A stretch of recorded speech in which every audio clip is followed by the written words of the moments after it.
কথায় আছে মাছে ভাতে বাঙালি। আমরা বাঙালিরা মাছ খেতে কিন্তু ভীষণই ভালোবাসি। সামনেই আসছে পয়লা বৈশাখ, আর বাঙালিদের এত বড় একটা উৎসবের দিনে বাঙালি কিছু ট্র্যাডিশনাল রান্না হবে না তা কি কখনো হয়? তাই আজ আমি আপনাদের সাথে শেয়ার করতে চলেছি নববর্ষ স্পেশাল কাতলা কালিয়ার রেসিপি। নমস্কার বন্ধুরা, আশা করি সকলেই ভালো আছেন। আমি মৌমিতা, বং ফুটিজাবের আরও একটি নতুন পর্বে আপনাদের সকলকে স্বাগত। কাতলা কালিয়া বানিয়ে নিচ্ছি, তাই কাতলা মাছ তো লাগছেই, আর তার জন্য আমি এখানে গাদা পেটি মিলিয়ে 8 পিস কাতলা মাছ নিয়ে নিয়েছি। এবারে এতে অ্যাড করে দিচ্ছি 1.5 চা চামচ নুন এবং 1 চা চামচ হলুদ গুঁড়ো। নুন হলুদ দিয়ে প্রত্যেকটি মাছের পিসকে খুব ভালো করে মেখে নিচ্ছি। আমি আজ এখানে কাতলা কালিয়া বানিয়ে নিচ্ছি বলে কাতলা মাছের ব্যবহার করে নিয়েছি, তবে আপনারা কিন্তু অন্য যে কোনো বড় মাছ মানে রুই, বোয়াল বা আর মাছ দিয়ে আপনারা কিন্তু এই রেসিপি একইভাবে বানিয়ে নিতে পারেন। মাছের পিসগুলিকে আমার কিন্তু খুব ভালো করে মেখে নেওয়া হয়ে গিয়েছে। এবারে এটিকে আমি এক পাশে 5 মিনিটের জন্য এভাবেই রেখে দিচ্ছি। অন্যদিকে একটি প্যানের মধ্যে অ্যাড করে দিচ্ছি 4 টেবিল চামচ পরিমাণে সর্ষের তেল। রান্নাটি কিন্তু অবশ্যই সর্ষের তেলে করতে হবে, তাহলেই কিন্তু এর আসল স্বাদ পাওয়া যাবে। তেল যখন ধোঁয়া ওঠা গরম হয়ে আসবে তখন এতে একে একে নুন হলুদ দিয়ে মেখে রাখা মাছের পিসগুলিকে অ্যাড করে দিচ্ছি। এখানে মাছের পিসগুলিকে কিন্তু খুব বেশি লাল করে ভাজার একদমই দরকার নেই, দুপাশ থেকেই হালকা লাল করে ভেজে নামিয়ে নেব। মাছগুলিকে যদি খুব বেশি কড়া করে ভাজা হয় তাহলে কিন্তু মাছের স্বাদ নষ্ট হয়ে যাবে। গ্যাসের ফ্লেম মিডিয়াম টু হাই এর মধ্যে রেখে এক পাশে হালকা লাল করে ভাজা হয়ে গেলে মাছের পিসগুলিকে অন্য পাশে উল্টে দিচ্ছি এবং দুপাশ থেকেই যখন এরকম সুন্দর হালকা লাল করে ভাজা হয়ে যাবে তখন একটি পাত্রে এগুলিকে নামিয়ে নিচ্ছি। সব মাছের পিসগুলিকে নামিয়ে নেওয়ার পর বাকি যে মাছের পিসগুলি রয়েছে সেগুলিকেও আমি এই তেলের মধ্যে অ্যাড করে দিচ্ছি এবং এভাবেই হালকা লাল করে ভেজে নামিয়ে নিচ্ছি। আপনারা যারা আমার এই ভিডিও দেখছেন তারা কোন দেশ থেকে দেখছেন বা কোন রাজ্য থেকে দেখছেন এবং আমার ভিডিও আপনাদের কেমন লাগে আমাকে কমেন্ট বক্সে কিন্তু অবশ্যই কমেন্ট করে জানাবেন। বাকি যে মাছের পিসগুলি সেগুলিকেও কিন্তু আমার ভেজে নেওয়া হয়ে গিয়েছে। এই সব মাছের পিসগুলিকে নামিয়ে নেওয়ার পর প্যানের মধ্যে যে তেল বাঁচা রয়েছে তাতে ফোড়নের জন্য অ্যাড করে দিচ্ছি একটি তেজপাতা, 2টি শুকনো লঙ্কা, 1 টুকরো দারচিনি, 4টি লবঙ্গ, 2টি থেতো করে নেওয়া ছোট এলাচ এবং 1 চা চামচ গোটা জিরা। গ্যাসের ফ্লেম মিডিয়াম টু হাই এর মধ্যে রেখে ফোড়নটিকে নাড়াচাড়া করে 20 থেকে 30 সেকেন্ড সময় নিয়ে ভেজে নিচ্ছি। আর ফোড়ন থেকে যখন একটা সুন্দর গন্ধ বেরোতে শুরু করবে তখন এতে অ্যাড করে দিচ্ছি 2টি মিডিয়াম সাইজের পেঁয়াজ বাটা, 1 ইঞ্চি আদার টুকরো এবং 2টি কাঁচা লঙ্কা সহযোগে পাটায় বেটে নিয়েছিলাম, সেটিকেও কিন্তু একই সাথে এর মধ্যে অ্যাড করে দিচ্ছি।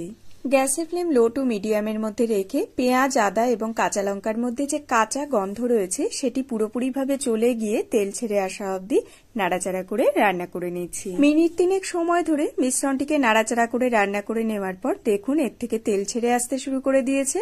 আর এই পর্যায়ে আমি এর মধ্যে অ্যাড করে দিচ্ছি 1 চা চামচ জিরে গুঁড়ো, 1 চা চামচ ধনে গুঁড়ো, 1 চা চামচ হলুদ গুঁড়ো, 1 চা চামচ লাল লঙ্কার গুঁড়ো এবং 2 চা চামচ চিনি।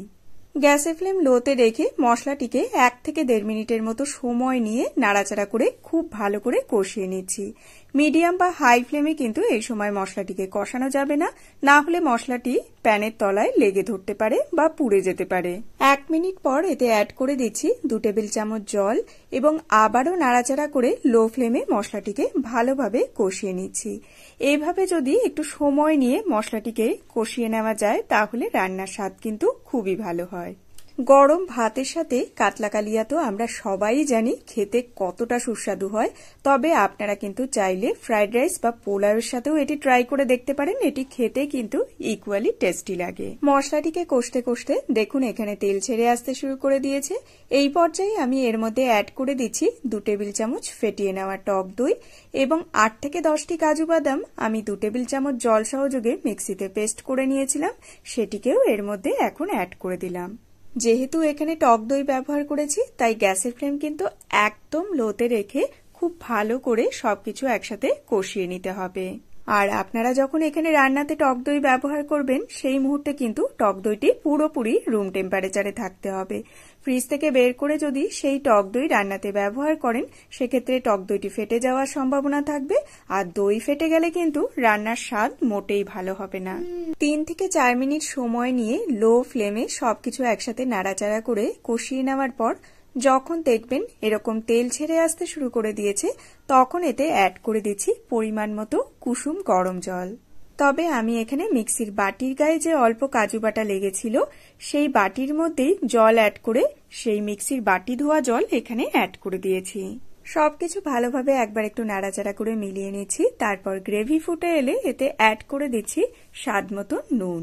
কাতলা কালিয়া কিন্তু খুব একটা যে মাখো মাখো ভাব হয় তাও কিন্তু নয়, আবার খুব বেশি যে ট্যালট্যালে পাতলা গ্রেভি থাকে সেটাও কিন্তু নয়, মিডিয়াম কনসিস্টেন্সি গ্রেভি হয়ে থাকে। তাই আপনারা সেই বুঝেই কিন্তু এখানে জলের পরিমাণ ব্যবহার করে নেবেন। নুন অ্যাড করার পর একটু নাড়াচাড়া করে মিলিয়ে এর মধ্যে ভেজে রাখা মাছের পিসগুলিকে অ্যাড করে দিলাম এবং ওপর থেকে 2টি চেরা কাঁচা লঙ্কা অ্যাড করে গ্যাসের ফ্লেম মিডিয়ামে রেখে 8 থেকে 10 মিনিটের মতো মাছটিকে রান্না করে নিচ্ছি। 8 থেকে 10 মিনিট রান্না করে নেওয়ার পর দেখুন গ্রেভি কিন্তু বেশ অনেকটাই কমে এসেছে এবং এখানে কিন্তু গ্রেভি একদম পারফেক্ট কনসিস্টেন্সিতে রয়েছে, কারণ এটি নামিয়ে নেওয়ার পর কিন্তু আরো কিছুটা টেনে যাবে। এই পর্যায়ে আমি এর মধ্যে অ্যাড করে দিচ্ছি 1 চা চামচ গরম মশলার গুঁড়ো আর অ্যাড করছি 1 চা চামচ ঘি। এবারে 1 মিনিটের জন্য লো ফ্লেমে সবকিছু হালকা হাতে একটু নাড়াচাড়া করে মিলিয়ে নিচ্ছি। তাহলেই রেডি আমাদের নববর্ষ স্পেশাল কাতলা কালিয়া। নতুন বছরে গরম ভাত হোক বা ফ্রাইড রাইস বা বাসন্তী পোলাও, এই সবের সাথেই কিন্তু কাতলা কালিয়া জাস্ট জমে যাবে। আমার আজকের এই ভিডিওটি যদি আপনাদের ভালো লেগে থাকে একটি লাইক দিয়ে উৎসাহিত করবেন এবং কমেন্ট করে জানাবেন কেমন লাগলো।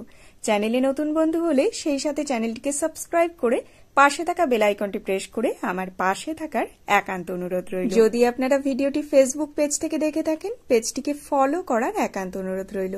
আজকের মতো তাহলে এই পর্যন্তই বন্ধুরা, দেখা হবে অন্য কোনো নতুন ভিডিওর সাথে অন্য আরেকদিন।